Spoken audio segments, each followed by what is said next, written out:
simplemente una manera de andar. Dar es dar, lo que recibes es también libertad. Cuando estoy perdido un poco loco por ahí, siempre hay alguien con... Hola a todos, ¿qué tal? ¿Cómo están? Bienvenidos a una nueva emisión de Coordenadas. Este es el espacio radial de la Dirección de Ayuda Social para el Personal del Congreso de la Nación y nosotros estamos acá como todos los viernes con el licenciado Juan Carlos Uburu. ¿Qué tal, Juan? ¿Cómo estás? ¿Qué tal, Hoy te Agustina? tiré el título, ¿viste? Sí, no hace falta. Acá todos pares. ¿Cómo andas, Juan? ¿Todo bien? Bien. Sí, la lluvia me trae un poquito mal, pero bueno. ¿qué va a Pero ser? es la Llueve. nada, es una lloviznita de morondanga, como dicen. Bueno, está bien. Muy moderno el término de Juan. Sí, viste. ¿Qué tal, Miriam? ¿Cómo estás? ¿Cómo andan, chicos? Bueno, no, yo quería decir una cosa. Sí, lo que Perdón, quieras. pero me parece que la lluvia no tiene nada que ver con el servicio meteorológico. Vamos a contarles a nuestros oyentes que esta semana Juan se dio la vacuna antigripal. No.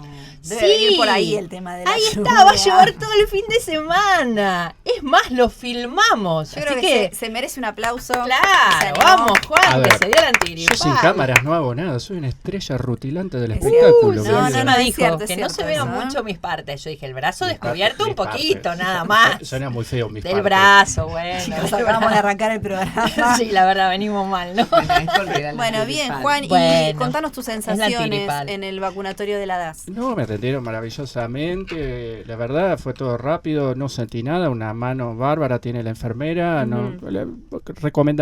recomendable. Perfecto, no tuviste ninguna reacción adversa. Nada, Hay absolutamente gente que nada. tiene miedo, que dice, me va a agarrar fiebre, me voy a engripar. No, puede ser que tenga un poquito de fiebre, pero es nada, yo no tuve Vos no tuviste. ninguna reacción, nada, Perfecto, muy absolutamente. Bueno, bien, ¿no? Bien, bárbaro. Es una dosis más que aplica el vacunatorio de la DAS. Exactamente. Pero una dosis especial porque nos costó mucho trabajo. Hubo que convencerlo. El año que viene Sí, yo Hicimos sé... un trabajo así, igual así. Sí, como fino, estuvimos ¿no? haciendo, Sí, claro, sí. de hormiguita. Ujú. Sí, Bueno. sí. Bueno, bien, Juan, te felicitamos. ¿sí? Muchísimas gracias. Bueno, presentamos a la licenciada Aldana Morín. ¿Qué tal, Aldana? ¿Cómo estás? Muy bien, muchas gracias. Ahora estamos todos vacunados. Claro, entonces, vos ya en hace esta rato. mesa. El año que viene para dar testimonio voy cuando ella va. Claro. Por Claro. supuesto. Así vamos juntos y ella puede decir que me vacune. Ya voy con la testigo. cámara otra vez. Claro. No, por favor. Ya lo van a ver en los videos, ¿no? A Juan Claro, vacunándose. sí. Bien. Bueno, Aldi, las vías de comunicación. Por supuesto, se pueden comunicar a través del mail que es coordenadasradio.das@das.gov.ar, por Twitter @coordenadasr, por Instagram Coordenadas Radio, en la página de la DAS www.das.gov.ar, y si quieren nos pueden llamar al teléfono del estudio que es 4378-5545. Perfecto. Bueno, hoy estamos, les cuento a los que nos están escuchando, estamos con la doctora Gabriela Gómez Gallo, es subdirectora de Salud Mental de la DAS, y hoy vamos a hablar sobre los psicofármacos, ¿no? Que es un tema que es obviamente muy interesante y además es interesante porque hay muchos prejuicios alrededor de todo el tema de los psicofármacos y qué mejor que la doctora Gómez Gallo para explicarnos un poco y echar luz sobre este tema. Así que bueno, primero le damos la bienvenida. ¿Qué tal, Gabriela? ¿Cómo estás? De nuevo acá, una amiga de la casa. Gracias por la bienvenida. Bueno, un placer como siempre. Y sí, vamos a hablar un poco de los prejuicios, ¿no?, que hay respecto de los psicofármacos. No solo prejuicios que tiene la población en general, sino prejuicios que tiene también la comunidad médica. Ah, mira, también. Sí. Bueno, en realidad es una especialidad a la que la gente le tiene prejuicios en sí misma, y a los fármacos más, ¿no? Bueno, hay toda una cuestión respecto de la ley nueva que habla un poco de las incumbencias de los psiquiatras, porque pareciera que hay otras especialidades a las que se respeta mucho y en relación más que nada, me trabé un poco, debe ser por la vacuna de Juan. Es un impacto grande. Con la imagen Es la mental. humedad, La humedad. En relación, por ejemplo, a la población añosa, ¿no? Cuando tienen una descompensación y se internan por ejemplo, por una infección urinaria, hacen un cuadro confusional. Y entonces, si ya tenían un esquema de medicación previo que le había puesto su psiquiatra de cabecera, el clínico empieza a intervenir, saca, pone, suma, resta, y ahí se empiezan unos desbarajustes porque le parece o que es mucho o que es poco, Claro. casi con una cuestión entre un poco irrespetuosa, ¿sí?, de parte de nuestros colegas, Porque es como que yo venga un paciente a atenderse, no sé, por una crisis de angustia y a mí me parezca, desde mi criterio, que quizás el antihipertensivo es poco, o es mucho, o es viejo, o está Claro. puesto en un horario inadecuado. Entonces también es un poquito dirigido esto, es como un llamado a la solidaridad de nuestros profesionales exacto. que, Está bueno. que nos consulten, porque bueno, después tenemos problemas todos, ¿no? Nos sucede a diario que, digo, y todo esto voy diciendo antes que me hagan ninguna pregunta, estoy Sí, haciendo porque yo te vamos a sola hacer el un prólogo cuestionario. y el preámbulo. No, pero está perfecto porque además nosotros cuando nos juntamos en la producción y surge que vas a venir y el tema del que vas a hablar, decíamos, qué interesante porque primero que nunca lo tocamos este tema No. y segundo que todos también tenemos siempre esas dudas, ¿no? Y es cierto ese prejuicio sobre los psicofármacos y también hay mucha gente que se automedica, ¿no? Sí, sí, Sí. hay como Entonces, una por contrapartida, eso nos parecía ¿no? muy bueno hablar de esto también. Un poco esto de la gente que se automedica, que señalabas vos, y otro poco la gente que tiene una reticencia absoluta a la También. medicación, ¿no? Entonces, te empiezan que no, y ahí aparecen todas las fantasías, ¿no? Que no porque voy a quedar dependiendo toda la vida, que no Tal porque me voy a cual. quedar babeando, que no porque... Sí. No, Bueno, Porque la tiene verdad es que efectos no. también. Pero el todo tiene miedo de los efectos. que leen todo el prospecto y dicen, me Claro, voy a yo morir si siempre tomo digo lo esto. mismo. Si la aspirina viniera con prospecto, seguramente No la toma nadie nadie. la consumiría, ¿no? Hay un Claro. montón de razones que no están escritas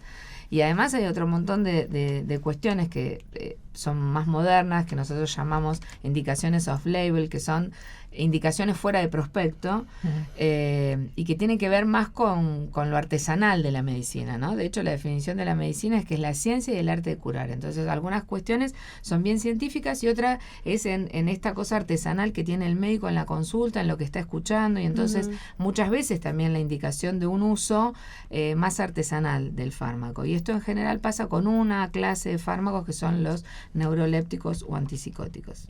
Pero bueno, Esto de trabajar paciente por paciente, ¿no? exactamente, Porque cada uno tiene pudiendo sus escuchar esa subjetividad y esa individualidad, ¿no? Bueno, cuando uno es médico, en realidad, mi maestro decía algo divino antes de recibirnos, uno estudia aparato por aparato, ¿no? Y decía que el gran problema es cuando llega el Ves sujeto todo. y dice, me duele acá, ¿no? No está escrito Claro. en ningún lado, No, ese y aparato uno no tiene estaba. que integrar todo lo que estudió, todo por separado, uno estudia respiratorio, locomotor, digestivo, y el señor, me duele acá, puede estar implicado 2, 3 aparatos, Claro, uno o como- una situación claro, ¿cómo externa se hace? que los psiquiatras también muchas veces escuchamos, ¿no? Las simulaciones en psiquiatría están y en lo penal mucho más, por eso cuando uno hace forense o es legista y escucha, bueno, hay que discriminar lo que es la simulación de un sujeto. Mira vos. En respecto a estos prejuicios, respecto a los mitos también, ¿no? Porque hay mucho mito alrededor de los psicofármacos. Por ejemplo, uno, ¿no? ¿Es cierto que todos los psicofármacos generan algún tipo de dependencia? No, No es cierto. no es cierto. Chequeado. No es cierto, correcto, no Correcto. es cierto. Los fármacos que sí generan dependencia, contrariamente a lo que la gente dice, es a los fármacos a los que la gente más quiere. Mira, O sea, la gente viene a la consulta y te dice, no quiero tomar porque yo no quiero depender. Y la verdad es que uno no depende de los antidepresivos porque no generan abstinencia ni dependencia, con lo cual la supresión, no digo que debe ser abrupta, pero bueno, no pasaría nada, ¿sí? O sea, Claro. quiero ser clara con este mensaje, porque si no la gente hace un uso propio. y abuso. Y yo digo que a la gente le encanta hacer un poco de esto de la usurpación de título, ¿no? Entonces Sí, yo a veces digo, total. no juegues al médico travieso, que yo estudié un montón de años y estoy formada para eso. Claro. Lo que más genera dependencia son las benzodiazepinas. Esa familia que son de efectos ansiolíticos que generan somnolencia y sedación en el primer tiempo del uso de la molécula, es la medicación que más está indicada por otros especialistas, ¿sí? Los clínicos, el cardiólogo, muchas veces el gastroenterólogo, acompaña la medicación del cuadro con una benzodiazepina. Porque en general la población que recibimos siempre está estresada, siempre está ansiosa, Claro. siempre tiene dificultades para No sé dormir. si se puede decir a un nombre comercial, pero como para identificarlo. Si lo llamamos por monodrogas, sería el lorazepam, el alprazolam, el clonazepam. Yo para no decir marcas, Claro. si quedan marcas las digo. No, Se puede. está bien, no. sí, son Creo que- claros esos sí, nombres sí, para sí, creo que sí. Pero identificarlos. serían todas esas, ¿no? Que quizás, por ejemplo, vienen algunos abuelos que, vamos a nombrar una marca que ahora no se expende tanto, tienen puesto el Exotanil más o menos desde que cumplieron 20 años. ¿Sí? Claro, ¿quién se los va a sacar después de 20 años con la dependencia que genera? Es muy difícil. Uno también tiene que medir costo-beneficio. Si uno dice, a ver, viene un abuelo de 82 años, ¿cuánto hace que lo tomó? 42 años, pero ¿qué se me va a ocurrir ponerme a mí a hacerle una deshabituación que no me da la vida todavía de ese sujeto para el tiempo que me va a implicar deshabituarlo de esa molécula? Pero perdóname, te interrumpo porque esto de la habituación también tiene que ver con la efectividad de la droga en este caso, que se usa a tan largo plazo. Son drogas efectivas y eficaces, y en general lo que más dan es un efecto que se llama tolerancia. ¿Qué quiere decir? Que para lograr el mismo efecto, o sea, si yo quiero que ese señor duerma con esa medicación, como no es un fármaco que específicamente sirve para dormir, lo que genera es disminución de la ansiedad. Si uno está menos ansioso, va a conciliar el sueño mejor. Ahora, para algunos efectos, como la sedación, la molécula es tiempo dependiente la acción. ¿Qué quiero decir con esto? Que a medida que pasa el tiempo, cada vez da menos sueño. Entonces yo tendría que subir la dosis para lograr que duerma. Para tener el mismo efecto, digamos. Pero claro, da un confort a largo plazo, porque ansiedad tenemos todos. O sea, no es que va a barrer la ansiedad, porque si nos barriera la ansiedad por completo seríamos casi unas plantillas. Pero tenemos una ansiedad con esos fármacos que es manejable, ¿no?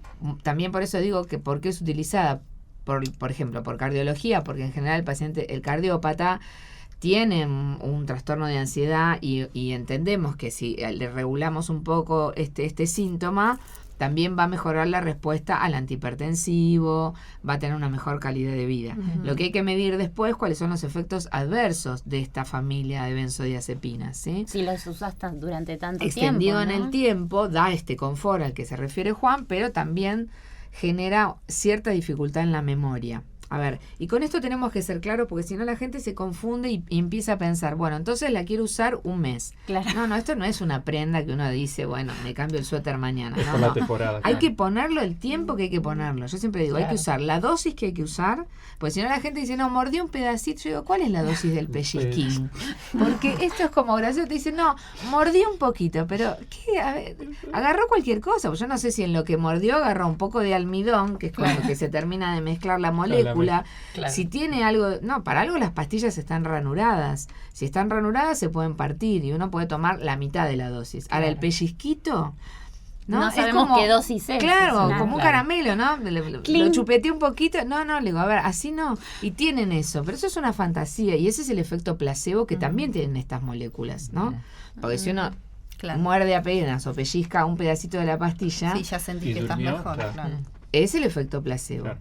Entonces, bueno, con esto quiero que quede claro que hay una dosis que tiene que estar siempre controlada por un profesional, que tiene que ser la indicada para ese sujeto en esa situación, porque quizás en otro momento la dosis es otra. Hay algo que son las vidas medias de las moléculas, o sea, no es que uno lo toma como quiere, es como con los antibióticos. El antibiótico uno lo puede tomar una vez por día o cuando se acuerda. Porque está pautado que hay antibióticos que son cada 12 horas, otros que son cada 8 sí, o que y no los otros que podés son cortar, cada que 6. te dicen, si lo cortás, no sé qué, tenés que tomar una semana sí o sí. Claro, porque si no la efectividad desaparece, ¿no? Y además se genera algo que se llama resistencia. O sea, uno se hace como resistente a ese medicamento y la próxima vez que lo quieras usar no va a ser efectivo. Claro. Y cuando uno modifica el horario, no es que uno... Hay fármacos que uno los puede dar en cualquier horario, pero hay otros que tienen un sentido que uno lo indica a la noche. Si da sueño, lo indico a la noche para aprovecharme ese efecto adverso y que el sujeto descanse mejor. Pero si yo lo regulo y le digo, a ver, quiero que tomes 3 veces por día, es porque esa vida media, quiere decir, donde va actuando la droga y cuando se va disminuyendo la dosis en el cuerpo, entonces el sujeto va a volver a tener el mismo síntoma. Porque la gente lo toma por comodidad. Te dice, no, yo me lo tomo a la noche, o uno solo, uno le indica mañana, tarde y noche, después viene a la segunda consulta y le digo, ¿qué está haciendo con la medicación? Esta es una nueva pregunta que tenemos en las consultas. Antes el paciente era más obediente, ¿no? Ahora el paciente hace lo que quiere, entonces yo tengo las indicaciones, por ejemplo en el servicio mandamos a imprimir, así se las llevan por escrito y no hay duda, porque si no entra en malentendido lo que quizás quiso entender y el deseo, y abajo yo pongo una notita, una leyendita que es que no modifique la medicación sin llamar al médico y que no beba alcohol, porque los psicofármacos no son buenos aliados del alcohol. Después la gente empieza una copita, una puntita, un poquitito, ¿Por qué no, Gaby? ¿Qué Claro. hace esa mezcla? ¿Qué aumenta genera? en general el efecto. El alcohol es un inhibidor del sistema nervioso central y hay muchos psicofármacos que también son inhibidores. Entonces, ¿qué genera? Una potencia. Si yo sumo, supongamos, una benzodiazepina, esto es un alprazolam, para poner un ejemplo, y le agrego alcohol, ambos me van a dar sedación, ambos me van a dar relajación muscular. El problema es que si como potencio el efecto, la relajación muscular estaría buenísimo para los músculos motores, digo, de los 4 miembros. Sí. Pero para los músculos respiratorios no, porque si ese sujeto tiene un claro. problema respiratorio y yo le reduzco o le disminuyo el movimiento muscular, no voy a tener una buena ventilación. Y si el paciente se alcoholiza, lo que probablemente yo provoque es una aspiración de ese sujeto si se duerme, Claro. ¿no? Porque no tiene una buena mecánica ventilatoria ni una buena mecánica digestiva, porque tengo a los músculos relajados. Claro. ¿Esto si se toma una copa o si se toma 2 cambia? ¿O? Por supuesto que va aumentando en cuanto a la cantidad, pero cada sujeto tiene una sensibilidad que no es medible. Esto es lo Claro. mismo que por qué se alcoholiza un sujeto. O sea, los efectos, alcoholizado está, pero hay alguien puede estar borracho y otro no. Claro, ¿sí? y eso cómo saberlo, ¿no? Claro, es tan variable, no Claro. tenemos que llegar a una prueba. Y ahora que tenemos toda la sensibilidad, porque bueno, justamente hay un par de casos públicos, ¿no es Sí. cierto? Que ponen en juego y quizás ponen en alerta y mejoran un poco la consulta o movilizan un poco más al público para la consulta porque se empiezan a asustar, ¿no? Esto de la combinación de sustancias de cualquier tipo con el alcohol. Claro. ¿Mm? Bien, bueno, vamos a hacer la primer pausa y volvemos enseguida, así nos sigue explicando acá la doctora sobre este tema. Estamos en BCN Radio, la radio de la Biblioteca del Congreso de la Nación. Nos escuchan a través de www.bcnradio.com.ar. Y qué distinta sería la vida si a cada suma le haría un sustraendo. Y qué dichosa sería nuestra suerte. Seguimos en Coordenadas, estamos con la doctora Gabriela Gómez Gallo, estamos hablando sobre psicofármacos. Y bueno, nada, le mandamos primero un beso a Lautaro Sisto que nos pedía el tema que estaba sonando, 2 más 2, 3 de La Renga. Y nosotros seguimos con nuestro tema entonces. Aldi, ¿le quieres hacer una pregunta a la doctora? Y yo tengo muchas preguntas, pero tengo que leer esto para ver cuál me Dale, elijo. la que quieras. Cualquiera, ¿no? Bueno, yo te quería preguntar, Gaby, ¿hay fármacos que generan efectos a largo plazo y al principio parece que no hicieran nada? Sí, eso es algo que está bueno porque los pacientes que en general están deprimidos, si uno decide poner una medicación antidepresiva, es, digamos, toda una insatisfacción cuando uno le dice, bueno, vamos a empezar con esta molécula, entre que uno lo convence, porque le explica, preguntan todos los efectos adversos, el beneficioso no lo preguntan nunca. Uno le explica la cantidad de efectos adversos que puede tener, que en realidad uno los advierte. Muchas veces hay sujetos que no lo padecen, la mayoría, pues tienen buena tolerancia. Son moléculas muy modernas, ¿sí? Esto quiere decir que hay moléculas que son inteligentes y que lo que generan es un cambio plástico a nivel del sistema nervioso central. Por eso el efecto terapéutico no es inmediato. Entonces, claro, si uno le plantea al sujeto que desde que la empieza a tomar va a necesitar para notar si tiene buena eficacia, buena respuesta, buena tolerancia, necesitamos entre 4 a 8 semanas de impregnación del fármaco. Bastante, Es de un un montón. mes a 2 meses. Por eso, muchas veces cuando un paciente está deprimido, uno arma un esquema, ¿sí? Porque el antidepresivo, como va a tardar tanto en generar el efecto, En impactar en el sistema, claro, como dirían los, sí, los de las empresas. Exactamente. Demora en dar respuesta. Bueno, uno va tratando de amortiguar los otros síntomas usando otros fármacos, como por ejemplo las benzodiazepinas. ¿Por qué? Pues el sujeto está muy angustiado, uno amortigua un poco con la benzodiazepina, por ejemplo el alprazolam, que baja la angustia, entonces va a estar un poco menos triste. Pero claro, la depresión, la tristeza, la falta de ánimo y todos esos síntomas, recién va a aparecer la supresión de eso, si el sujeto va a empezar a notar la diferencia entre 4 a 8 semanas. Por eso al principio uno lo cita más seguido. Si también además tiene insomnio, por ejemplo, agrega un hipnótico o un inductor del sueño, y esos son los 2 primeros síntomas que se mejoran, ¿no? O sea, corregimos la dificultad en el sueño y corregimos la ansiedad o la angustia. Pero todo lo de la esfera anímica, la falta de voluntad, esta mirada de medio terrorífica del mundo, ¿no? Esta sensación de estar en disconformidad con uno mismo, el desgano, la falta de iniciativa, eso hay que esperarlo entre 4 y 8 semanas. Claro. Y de la misma manera que demora en aparecer el inicio de esta acción beneficiosa del fármaco, sabemos que está arreglado el uso durante por lo menos 6 meses en el primer episodio, ¿sí? Esto es algo en relación a lo que decías vos al principio, Agustina, Sí. porque la gente, bueno, te dice, ay, bueno, ¿por cuánto tiempo lo tengo que tomar? ¿O por qué lo tengo que tomar? O, ¿qué pasa? Cuando uno no advierte esto y hace un poco de psicoeducación, por eso las primeras entrevistas son como muy largas, porque uno tiene más que educar al sujeto y advertirle todo esto. Porque, Claro. ¿qué pasa? Pasaron 1 mes o 2, el paciente se siente mejor y dice, bueno, ya estoy bien, ¿para qué lo voy a tomar?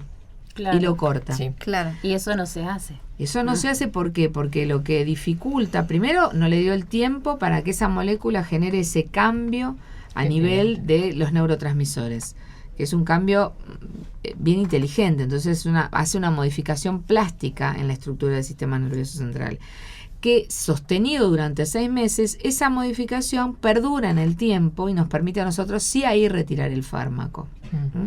Es como si nosotros, no sé, estamos construyendo una obra y estamos con una escalera y estamos poniendo un material que todavía no se terminó de secar. Si nosotros sacamos la escalera y se nos ocurre que caminen en ese territorio y el Se terreno derrumba ese todo. Qué buena se derrumba metáfora. todo, Claro. ¿no? Entonces yo trato de poner ejemplos para Claro, que claro. la gente entienda, porque es difícil, porque esto es todo como parece medio imaginario. Claro. Entonces yo a veces digo, eso es casi una cuestión de fe, usted me tiene que creer lo que yo le digo. Claro. Y sí. Pero bueno, cuando uno confía en el médico, uno le cree, ¿no? Pues como si yo voy a la guardia y supongo que Sí, tengo neumonía, confías en el ¿cómo no voy a profesional? confiar Claro. en que el antibiótico es el adecuado? Sí.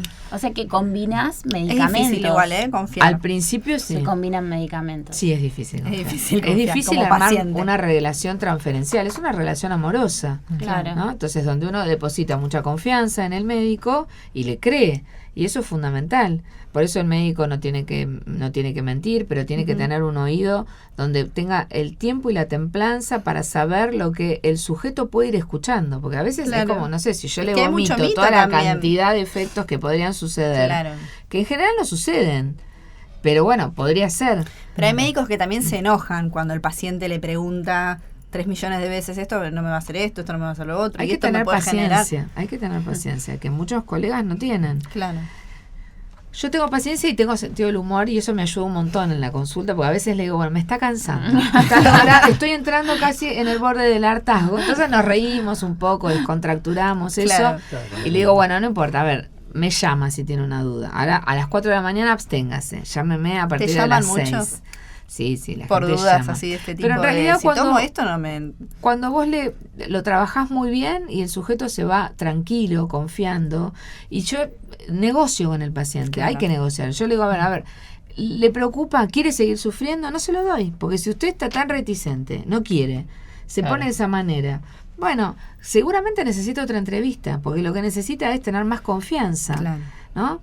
O sentirse un poco peor. Y la verdad le digo, mire, qué sé yo, se irá Una deteriorando. Cuando ya no venga caminando y venga reptando, bueno, ahí tomará la medicación. Claro. Lo que pasa es que eso en una depresión, pero hay otras patologías que la verdad es que si uno las deja que avancen, terminan en una internación. Y lo que uno en general trata de evitar son las internaciones. Claro. Por lo cruento, por lo traumático, porque a nadie le gusta irse de su casa, ¿no? A ver, yo digo, a un cardíaco, ¿a quién le gusta estar en unidad coronaria? Aislado, todo monitoreado, lleno de enfermeros, médicos, No, a nadie, obvio. ¿no? Sin ropa interior, Claro. a nadie le gusta. Y No. yo digo, bueno, pero si hay un riesgo y yo veo que el paciente, no sé, está haciendo Claro. un infarto agudo y bueno, va a estar en unidad coronaria, Y no sí. puedo dejar en la casa y negociar. No, claro. Bueno, con la salud mental es lo mismo. Si el sujeto tiene ideas de muerte, bueno, yo no puedo dejar en la casa. Tengo que tomar Claro. una medida, entonces le digo, lo tengo que poner en terapia intensiva. La terapia intensiva de los psiquiatras es la clínica.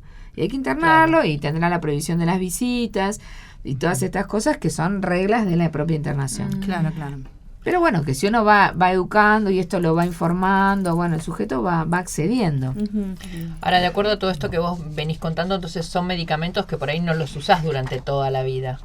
Hay son- medicamentos o sí. que son para toda la vida y hay otros que no. Por ejemplo, en las depresiones, los antidepresivos, uno en el primer episodio Sí. los usa 6 meses a 8 y lo puede deshabituar.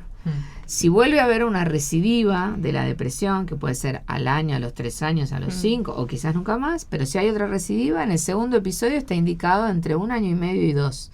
Y en el tercer episodio está indicado que es para el resto de la vida. Además, la verdad, un sujeto que se ha deprimido fuertemente más de 2 veces no quiere que le saquen la medicación, porque no quiere volver a pasar por esa situación tan desagradable. La verdad es que estar deprimido es algo muy feo, es como estar en una situación de duelo permanente y es algo absolutamente inhabilitante.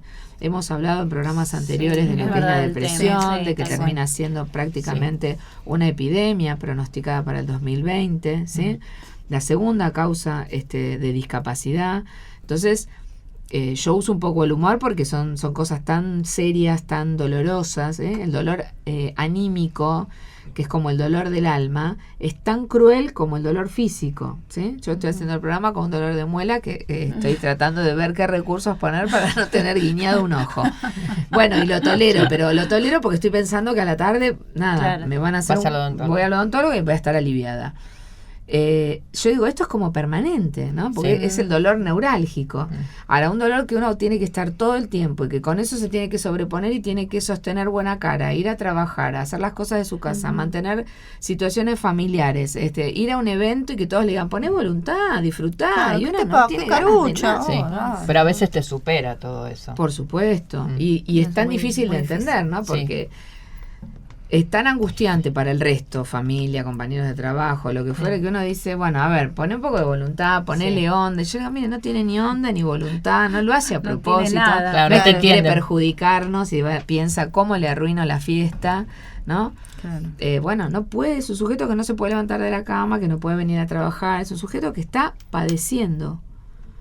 Y hay que entenderlo como dolor, ¿no? Es el dolor psíquico. Lo que pasa es que, bueno, claro, como el dolor psíquico se expresa de otros modos, contestando mal, poniendo mala cara, la gente viene y se queja, hacen líos, barullos, ¿no? Protestan, se ponen querulantes, se ponen desafiantes. Pero cuando uno, en lugar de tomar la queja, casi como en el ojo por ojo, y le devuelvo con una cuestión hostil, yo lo bajo y digo, ¿pero qué pasó? ¿No? Y capaz que está a los gritos.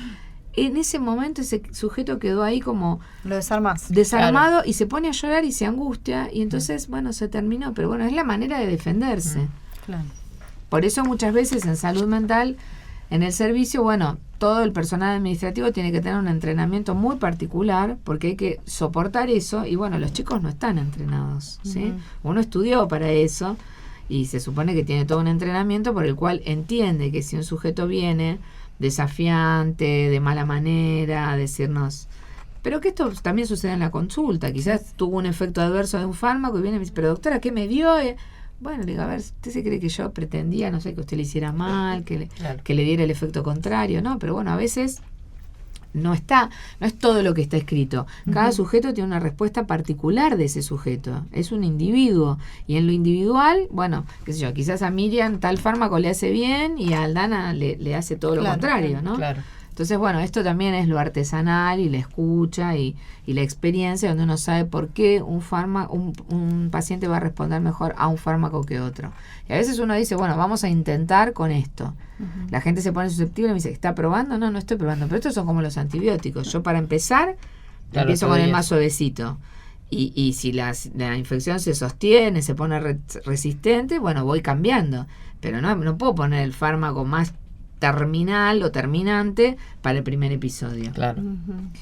Y esto que mencionas de la educación en salud mental, principalmente con la familia, para que entienda que es una situación compleja que no se resuelve tan fácilmente y que a veces esto de tratar de comprobar la enfermedad a través de los medios normales, que son una radiografía, tomografía, todo eso, no funciona. Ese gran problema que tiene la salud mental. Claro. Yo digo, a ver, no hay un estudio que determine, yo puedo pedir un psicodiagnóstico, pero no es que hay, qué sé yo, si yo tengo diabetes, bueno, pido un laboratorio y aunque no me crea, le digo, mire, la glucemia la tiene en 2000, señor, va a morir, qué sé yo. Porque esa hasta 110, claro, tiene 2000, pero no es que yo le quiero influenciar y no creo ni que le pueda llegar a avisar. A ella en ese caso no estaría. Claro. Pero bueno, porque la gente quiere, entonces yo digo, a ver, ¿qué más le estamos diciendo los síntomas que tiene.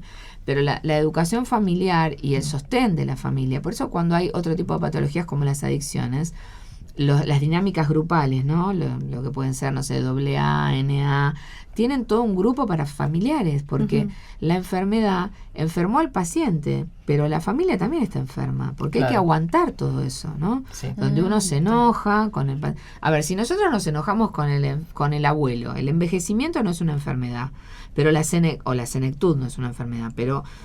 la vejez viene acompañada de un montón de síntomas o de patologías y uno se irrita, ¿no? Qué sé yo, mi mamá se cayó y a las 10 de la noche y yo decía, pero ¿y por qué se cae? Claro, yo quería dormir, tenía fiebre, ¿no? Quería que se hubiera caído, no sé, a las 2 de la tarde. El primer momento y yo digo, pero es hora de caerse, y digo, pobre mujer, se cayó cuando pudo, ¿no? No es que pensó, mira cómo le cago el sueño a mi hija y me caigo 10:30 de la noche, no. Claro. Bueno, entonces si esto a uno lo enoja, ¿no? Y piensen lo que es sostenido en el tiempo, porque estas enfermedades son sostenidas durante mucho tiempo. Sí, debe ser agotador, ¿no? Para la familia. Muy cansador. Entonces hay que cuidar a ese que cuida y hay que armar todo un entramado para que, si contamos la suerte de tener varios integrantes de la familia que quieran colaborar, bueno, que cada uno vaya teniendo una función para que no se agoten.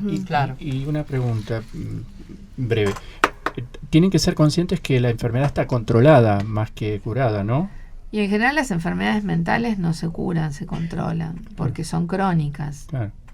Entonces, bueno, es el agotamiento. Lo que pasa es que yo siempre pongo el ejemplo del cardíaco. El familiar del cardíaco, bueno, qué sé yo, no se cansa tanto, porque hay que darle la medicación y a lo sumo soportar una consecuencia. Pero el resto agota, ¿no? Claro. Bueno, hacemos una pausa, la última del día de hoy, y enseguida regresamos. Estamos en BCN Radio, nos escuchan por www.bcnradio.com.ar.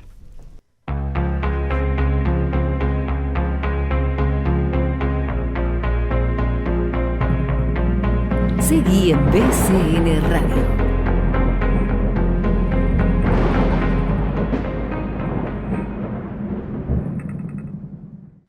La Biblioteca del Congreso, en sus distintas salas, brinda al público obras, publicaciones periódicas, documentos de organismos internacionales, mapas, material audiovisual, ediciones infanto-juveniles y acceso libre a Internet.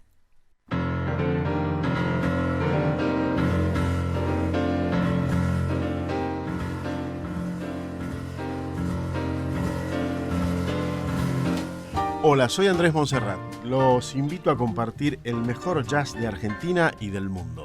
Jazz Record, viernes 21 horas en BCN Radio. Música para disfrutar.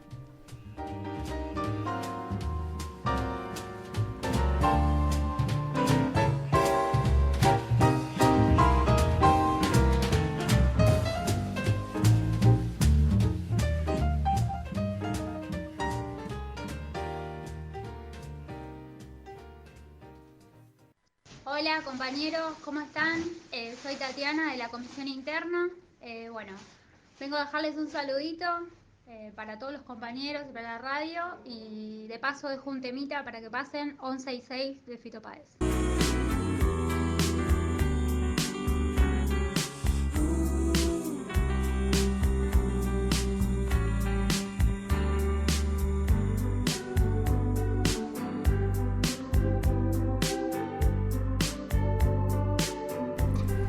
Bien, escuchamos el tema 11 y 6 de Fito Páez, lo pedía Tatiana Villandil, compañera de la DAS, le mandamos un beso grande. Seguimos acá con la doctora Gómez Gallo, y Miriam, vos le querías hacer una pregunta, sí, ¿no? Cuando vos hablaste que dijiste que había indicaciones que no estaban descritas en el prospecto, ¿y cuáles son esas indicaciones? ¿Puedes darnos algún ejemplo o algo? Por ejemplo, esto pasa con los neurolépticos o antipsicóticos, ¿sí? Esa función de antipsicótico la da por arriba de determinada dosis. Por ejemplo, vamos a tomar una droga. La risperidona funciona como un antipsicótico por arriba de los 3 miligramos. Entonces hay indicaciones fuera de prospectos, o se llaman indicaciones off-label, de este uso artesanal. Voy a dar toda una explicación, córtenme cuando les parezca que me arboricé. A ver, una idea delirante, ¿por qué digo puede haber una indicación fuera de prospecto para otra cosa que suena raro? Uno usa un antipsicótico con una idea delirante o con alucinaciones. Vamos a tomar la idea delirante como ejemplo. El punto de cómo se pega una idea delirante al pensamiento y por qué uno usa un antipsicótico para sacarla, es el ejemplo de por qué con una dosis muy bajita, por ejemplo 0,25 de risperidona, uno la usa cuando el paciente está triste y lo que tiene son ideas de fin de mundo, ¿sí? Quiere decir, o sea, está todo acabado para mí. Bueno, esa idea está pegada en el pensamiento de la misma manera que una idea delirante, qué sé yo, que yo piense que las vacas huelen. Entonces usamos la misma molécula en otra dosis, y eso es lo que uno le va explicando al paciente. A ver, usted no es un psicótico, no tiene una esquizofrenia. Claro, porque por ahí digo, si lo indicaste y dicen yo no estoy psicótico. Claro, o lo ve, por ejemplo, otro colega y te dice, risperidona, ¿viste? Y ya cree, le digo, no creas lo que no es, porque toma una dosis que seguramente está... esto, digamos, es lo que es no tener experiencia, ¿no? Dice, esa dosis que no sirve para nada, porque claro, no es una dosis indicada. Y muchas veces la gente cree que uno si da poquita dosis es porque el paciente es añoso. No, le digo yo, es como trabajar en pediatría. Le digo, uno no es que usa poquito, no, pareciera que uno está, sino trabajando con un sujeto que está corto de estatura. Claro, no es un mini humano y entonces yo uso una mini dosis. Funciona de otra manera. Claro. ¿Sí? Entonces, al abuelo o al geronte, que las funciones renales, hepáticas están disminuidas, uno baja la dosis por eso. Claro. Porque las medicaciones se filtran por esos dos sistemas. Y como eso funciona, digamos, a la mitad, uno usa dosis más bajas.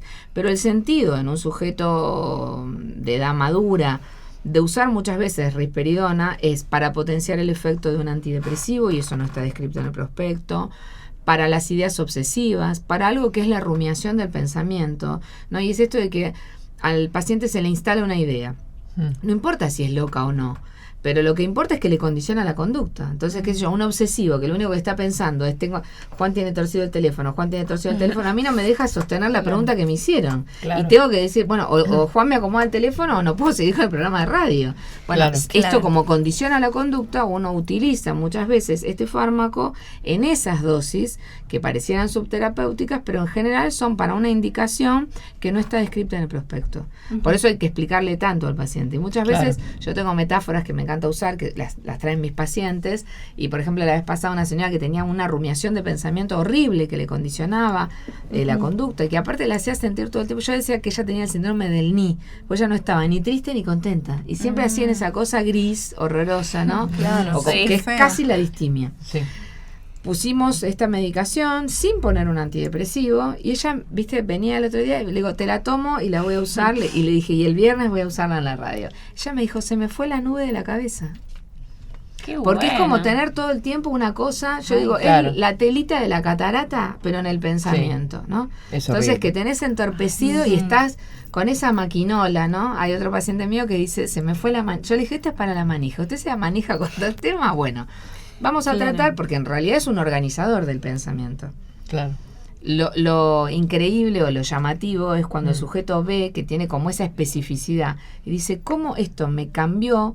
Yo pienso como más limpiamente, como más prolijamente, con lo cual eso implica una conducta diferente y un disfrute de la vida de otra manera. Claro. Y aparte es momentáneo el uso de ese. Sí, eso es transitorio, ¿no? Un tiempo, después esto hay que sostenerlo. Los niveles de obsesión, digamos, o de ansiedad. Por ejemplo, como... sí, organiza el pensamiento. Entonces, en un obsesivo el pensamiento queda como organizado, pero a un solo polo. Entonces, o cuando se pone muy rumiante con una idea, qué sé yo, un paciente que tenga hipocondría. Claro. ¿No? Que no está psicótico, o sea, no es un paciente esquizofrénico. Pero bueno, el pensamiento permanente de me voy a enfermar, tengo esto, tengo el otro, no le permite vivir tranquilo, entonces no puede disfrutar de nada. O la gente me hace acordar a los que tienen, no sé bien cómo se dice, que hacen rituales o que tienen ideas mágicas. Claro, no toco la puerta. Los obsesivos compulsivos. También está indicado para eso. Estas son todas indicaciones que si uno lee el prospecto de los neurolépticos no figuran. Por eso se llaman indicaciones fuera de prospecto o usos off-label. Qué interesante, ¿eh? Y que tiene que ver esto, ¿no? Con lo artesanal. Primero hay que saber escuchar muy bien para detectar cuál es el síntoma, porque hay muchos pacientes que no lo pueden describir, ¿no? Entonces viene, ¿por qué venís? Yo los cargo, le digo, ¿y qué tenés? Porque no pueden por ahí poner la en palabras vergüenza, lo que ¿no? sienten, lo que lo que les sienten. pasa, claro. No, ni siquiera lo pueden definir. No. Ajá. ¿Viste? Es Claro. como un malestar, pero tan indefinido que uno tiene que ir preguntando, a ver, ¿te pasa esto? ¿No te pasa esto? ¿Te pasa Claro. esto otro? Cuesta precisar el malestar muchas veces. Es divino cuando alguien viene y te dice motivo de consulta y te dice, bueno, a mí me molesta. Yo digo, este paciente No suele qué pasar eso, ¿no? hermoso. Es una entrevista de 10 minutos, Claro. alguien que sabe tanto. Claro. ¿Y te lleva mucha escucha, o sea, muchas sesiones sin saber cuál es, por ejemplo, en este caso que contabas? Sí. Porque me pongo en tu lugar y no Te sé lleva cómo- mucho tiempo y aparte Claro. mucha confianza del paciente para que pueda, digamos, desnudar su alma y su pensamiento en realidad, porque hay cosas que dan vergüenza, Sí, hay sí. cosas que parecen que, a ver, es una pavada, mira si le voy a decir esto, y entonces uno se antecede o se anticipa, perdón, y le dice, ¿no te pasará tal cosa? Y a la gente le da como vergüenza porque aparte Sí. dice, bueno, pero no voy a hacer una consulta por esto que es una ridiculez. No es una ridiculez, porque si a uno lo pone a sufrir, no hay ridículo, Claro. no hay pavada, es lo que a uno lo condicione. Y entonces, como realmente te hace vivir de otra manera, bueno, ¿uno qué pretende? Vivir lo mejor posible. Esa dificultad de asociación de ciertos hechos con lo que ya lleva al consultorio, ¿no? Claro, y además cuando uno puede organizar mejor el pensamiento, el trabajo en psicoterapia es mucho más fácil. A veces hay pacientes que vienen como trabados o porque están así en acting todo el tiempo, ¿no? Y esto los pone con cierto riesgo, y cuando uno decide usar ese fármaco le permite al analista o al terapeuta trabajar mucho mejor, porque el sujeto está con una angustia que puede movilizar. La angustia es movilizadora, pero a veces cuando está excedida, la angustia impide el trabajo Sí. terapéutico. Qué interesante, chicos. Sí, la la verdad verdad. que sí. Lástima que estamos ahí con el tiempo, ¿no? Sí, ya nos Ay, queda por favor. poquito. Yo quería saber algo. A ver, ¿tenés algún consejo que vos le podés dejar a la audiencia? Sí, primero, digamos, entender que la psiquiatría es una especialidad como cualquier otra, y que asocien el dolor psíquico a cualquier otro dolor, ¿no? Si uno tiene dolor de panza, no tiene ningún prurito en ir a la guardia. Cuando a uno le duele el alma, parezco una poeta, pero en realidad es así, ¿no? Porque Sí, es así. lo que duele es tan interno que uno no sabe dónde está ubicado. Entonces la gente te dice, bueno, Sí. porque uno como dice, me duele el ánimo. Y no, es difícil, Claro, ¿no? sí, Entonces, sí, bueno, es así. totalmente. Me siento mal, no tengo sentido. Entonces parece como una consulta más filosófica. Y en realidad es un dolor. Entonces pensemos el psiquismo si tiene como síntoma el dolor. Si tiene el dolor hay que consultar. Y no hay que tener prejuicios ni pruritos con el tema de la medicación. Es una herramienta como cualquier otra. Y también hay que un poco correrse de cierta prensa, ¿no? Que hay. A ver, yo no estoy ni a favor ni en contra de los laboratorios. Yo digo, si se usa la medicación para la tuberculosis, si la gente deja de morirse de tuberculosis, viva la industria que lo inventó, ¿no? Claro. Porque si no nos ponemos con una cuestión un poco más propagandística en contra de la industria farmacéutica y estas asociaciones un poco alocadas, ¿no? De cuáles serán los objetivos. La verdad que el objetivo, porque quien administra el fármaco es un médico, y uno sabe del dolor, y si el paciente tiene dolor, le da una indicación y la indicación hay que respetarla. Seguro. Eso creo que es fundamental, ¿no? El tema de respetar la indicación del médico. Sí, porque además la gente quiero decir esto, la gente tiene conceptos que están abrochados con muy pocos ganchitos, ¿sí? Entonces hay que saber mucho para criticar algo o para tener un juicio de valor de determinada cuestión. Entonces es muy fácil por una propagandita, por un programa que sale en la tele, por alguien que está, no sé, en contra de determinado fármaco. Si esto alivia, porque yo digo, voy a decir una cosa que es súper polémica y menos mal que termina el programa, ¿no? Hay 1000 prejuicios para tomar psicofármacos que están absolutamente controlados, monitoreados, se sabe el uso, el beneficio, el efecto adverso, la toxicidad, el modo de eliminación, pero no hay ningún prejuicio con el cannabis y los usos inadecuados del aceite, que están hechos de modo casero, que no se sabe la dosis que tiene, que no se sabe si se podrá eliminar o no.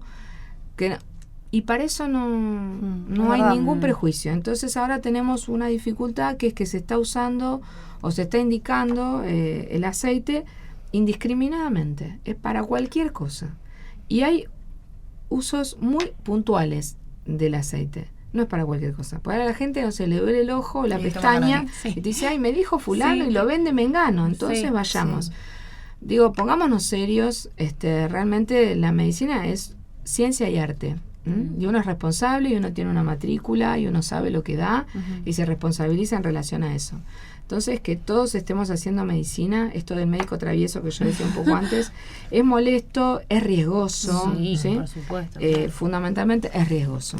Uno no sabe, y con mucha soltura toma decisiones que me parecen irresponsables.